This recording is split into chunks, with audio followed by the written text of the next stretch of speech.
got married, I didn't mention that I'd inherited 3 homes from my grandmother. And thank God I kept quiet, because just a week later, my mother-in-law showed up at our doorstep with a notary. My name is Claire Whitman. I'm 31. And if you think marriage makes families closer, stay tuned. When Grandma passed, she left me everything she'd built over a lifetime of careful saving. 2 beach cottages and a suburban house she'd called the Willow Home. She made me promise one thing. Never let greed live under your roof. At the time, I didn't understand what she meant. But soon I would. My husband, Ethan, was charming, ambitious, and the only son of Margaret Whitman, a woman who treated charity like sin and control like oxygen. From the moment we got engaged, she insisted on handling our finances. "You're young, dear," she'd coo. "I've managed the family's assets for decades. Let me guide you." I smiled politely and said I'd think about it, while quietly opening my own accounts and keeping my inheritance sealed in trust. The wedding was elegant but cold. Margaret had planned every inch down to the color of the napkins. When we moved into a modest apartment downtown, she visited constantly, criticizing my curtains, my cooking, my job. Still, Ethan adored her, blinded by habit. I tried to stay patient. Until that Friday morning, I woke up to knocking. Margaret stood at the door, pearls glinting, a smug smile on her face, and a man beside her holding a thick folder. "Good morning, Claire," she chirped. "We just need your signature. It's a minor property arrangement. Family planning, you know." Her eyes gleamed with something almost triumphant. I glanced at Ethan, who looked suddenly nervous. "What property arrangement?" I asked, heartbeat rising. The notary opened the folder, and I saw the name of my grandmother's estate typed in bold. My pulse thundered as I read the heading. Transfer of property ownership, Whitman Family Estate Division. My grandmother's name. My inheritance. My private life exposed. "Where did you get this?" I demanded, gripping the folder so tight the pages crumpled. Margaret smiled like a cat who'd cornered its prey. "Oh, don't be dramatic, dear. Ethan mentioned your little inheritance when we were finalizing your joint financials. I thought it was time to integrate it into the family trust.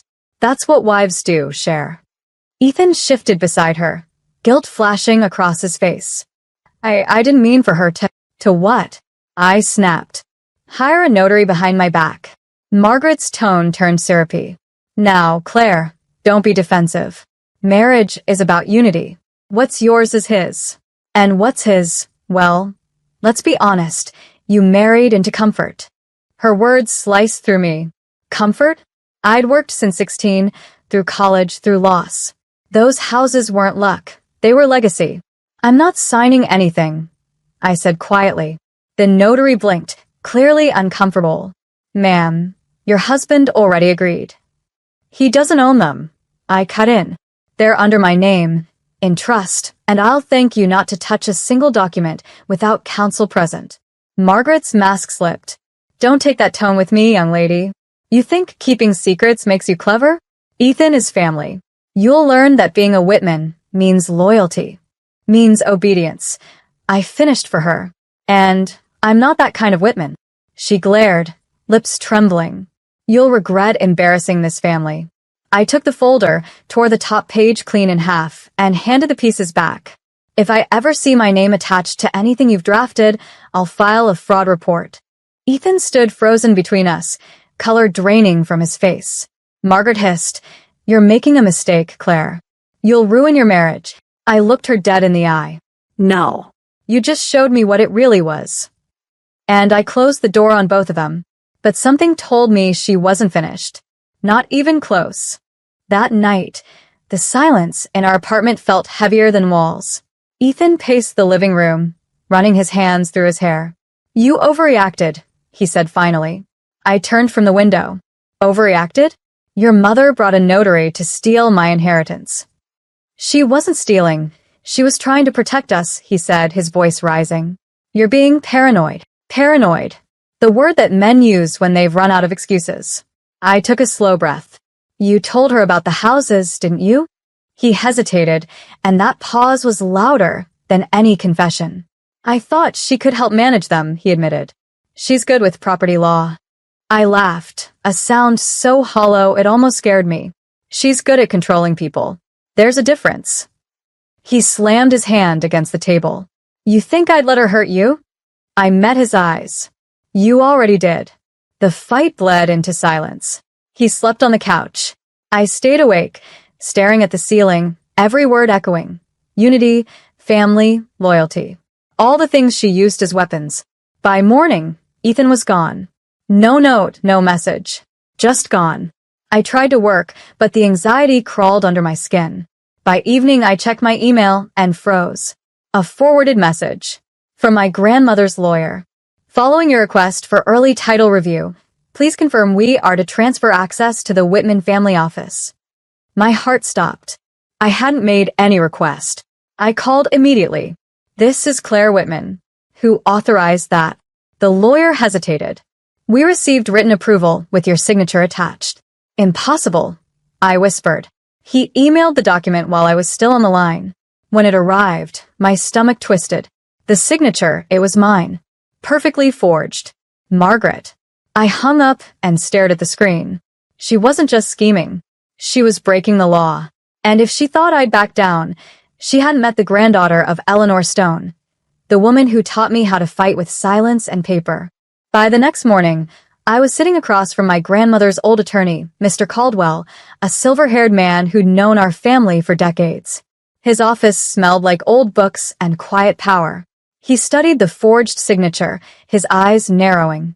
Flawless pen pressure, he murmured. But not your rhythm. Whoever did this, did it professionally. I swallowed hard. Can she get away with it? He looked up. Not if you act fast. We'll lock your assets, initiate a fraud investigation, and freeze any pending requests. But you must stay calm. People like Margaret Whitman thrive on reaction. I nodded, gripping my coffee until my hands shook. That evening, I came home to find Ethan waiting in the hallway, dark circles under his eyes, guilt written all over his face. Claire, we need to talk, he said. About your mother forging my signature? I asked quietly. He flinched. She told me she just handled some paperwork. She said you'd agreed. She lied, Ethan. Again. And you believed her. Again. He sighed. You don't understand her. She's not evil. She's just controlling. She's criminal, I corrected. There's a difference. He looked at me, desperation in his eyes. You're going to ruin our family. I stepped closer. Ethan, your mother forged legal documents to steal what my grandmother left me. She ruined it herself. He turned away, hands on his head. If she goes down, it destroys my father's company. My entire family's name. I stared at him. So, I'm supposed to be collateral damage to protect a last name? He didn't answer. That silence told me everything. That night, I moved out. Just a suitcase and the photo of my grandmother, smiling by her garden. I checked into a hotel and called Mr. Caldwell. File everything, I said. Every document, every forgery, every transfer attempt. I want it on record. By midnight, my lawyer emailed confirmation. The fraud case was filed. And by dawn, Margaret would find out the hard way that the girl she thought was naive had learned to fight exactly where it hurt most, in writing. By sunrise, the first wave hit. Margaret's attorney called my office, furious. Mrs. Whitman is deeply upset about the false accusations you've made. False, I said calmly. Then I'm sure she won't mind showing the forensic report on that forged signature. There was silence on the other end. Then a click. That afternoon, Ethan showed up at my new place, disheveled, eyes rimmed with sleeplessness. He looked less like a husband and more like a man who'd realized too late which side he'd chosen. Claire, Mom's panicking. She's saying you're trying to destroy her reputation. I folded my arms. Her reputation forged my name. He ran his hand down his face. You're escalating this too far. I laughed bitterly. No, Ethan. She did. You just gave her the pen. He looked at me helplessly. Can't we fix this privately? Without court. Privately? I repeated. She sent a notary to my door. She forged legal documents. This stopped being private the moment she made it public. For a moment, the weight of his choices crushed him. He whispered, I never thought it'd go this far. I softened slightly. Neither did I. But this isn't about revenge. It's about respect. Something your family never learned. He left without another word. The next morning, Mr. Caldwell called. Claire, brace yourself. Margaret's assets have been frozen pending review. The investigators traced the forged document's digital trail to her assistant's device. I sat down slowly, absorbing it. So, it's official? Yes, he said. And the district attorney will likely press charges. I looked out the window. The city buzzed below, alive and indifferent. For the first time in months, I felt steady. That evening, I wrote a statement for the investigators, attaching evidence, call logs, and every message she'd ever sent me about the family trust. With each click of the keyboard, the fog in my mind lifted. Margaret thought inheritance meant wealth. But my grandmother had left me something far greater, clarity. And with that clarity, I was finally done being afraid. 2 weeks later, the headlines hit the local news. Prominent socialite under investigation for document forgery. Margaret Whitman's picture was everywhere. Pearls, posture, and panic. Her lawyer released a statement calling it a misunderstanding, but the investigators didn't buy it. They had timestamps, IP addresses, and call records connecting her to every move. I didn't feel joy when I saw it. I felt something quieter, justice breathing in the background. That night, I got a message from Ethan. She's humiliated, Claire. She won't leave the house. Reporters are everywhere. Please, can't you withdraw the complaint? I typed, deleted, retyped. I didn't file it out of spite, Ethan. I filed it because silence is what got us here. He replied once more, if you go through with this, I don't think our marriage will survive. I stared at the screen for a long time. Then I typed one final line. Then let it end honestly. The next morning, I mailed him the divorce papers. No anger, no theatrics, just closure printed in black and white. Weeks passed. The court froze the estate inquiry, confirming that my grandmother's assets were safe and legally untouchable. But beneath the relief, I felt grief for something else. Not for Ethan, but for the illusion of the family I thought I was building. Margaret called me once, a number I didn't recognize. When I picked up, her voice was brittle. You destroyed everything, Claire. I took a slow breath. No, Margaret. I protected what wasn't yours. She laughed weakly.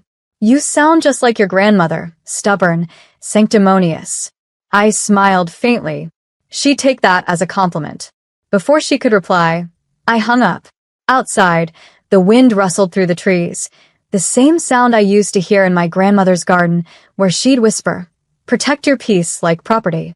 I finally understood. Peace isn't inherited. It's earned, sometimes through battle, sometimes through silence.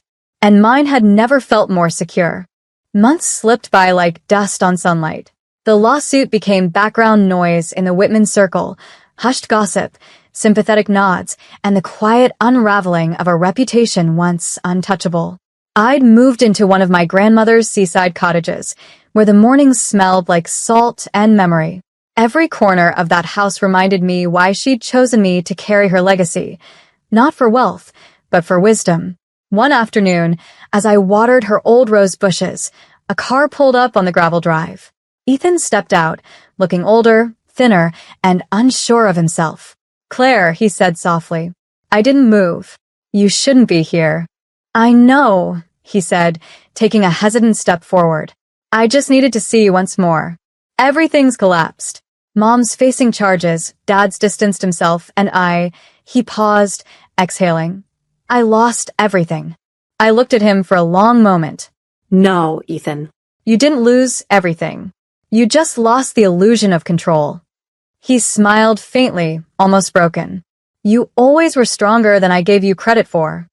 I set the watering can down. You didn't have to give me credit. You just had to give me respect. He nodded, eyes glistening. I didn't know how. Now you do, I said quietly. We stood there, separated by a fence that once bordered Grandma's garden, the same one she built to keep her roses safe from wild wind. I finally understood why she loved that fence. Not every barrier is a wall. Some are protection. I'm sorry, Claire, Ethan whispered. For all of it. I met his gaze. I believe you, but that doesn't mean I'll let you back in. He nodded slowly, then walked away without another word. When his car disappeared down the road, I turned toward the sea. The sky had shifted to gold, and the waves moved with quiet rhythm, like forgiveness written in motion. And for the first time, I smiled without fear of who might see. A year later, my life felt like it had finally exhaled. The investigation had ended. Margaret accepted a plea deal for falsifying documents and withdrew from public life. Ethan finalized the divorce quietly, without contesting a cent. And me? I stayed exactly where my grandmother wanted me, rooted but free. Every morning, I brewed coffee in the little seaside kitchen, sunlight spilling across the tiles she'd once laid herself. I'd kept the cottage simple: white curtains, sea glass bowls, the scent of lavender and salt. Peace didn't need extravagance, it needed honesty. When the final court papers arrived, I placed them in the old oak chest where Grandma kept her deeds. One legacy closed, another fulfilled. That night, I sat by the window with her photo on my lap. "You are right," I whispered. "Greed doesn't knock. It barges in wearing pearls." The wind off the ocean carried a soft chill. Somewhere deep down, I imagined her voice again, calm, firm, amused. "And you sent it right back out the door." I laughed through tears. "Yes, I did."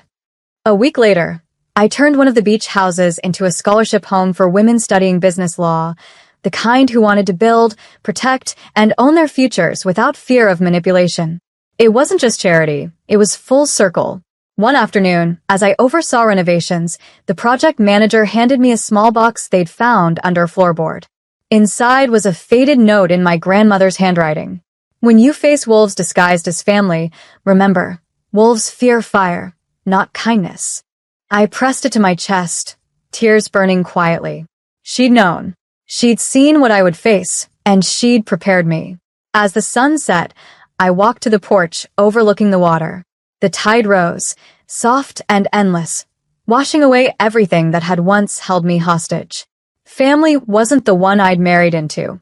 Family was the one that taught me how to stand alone.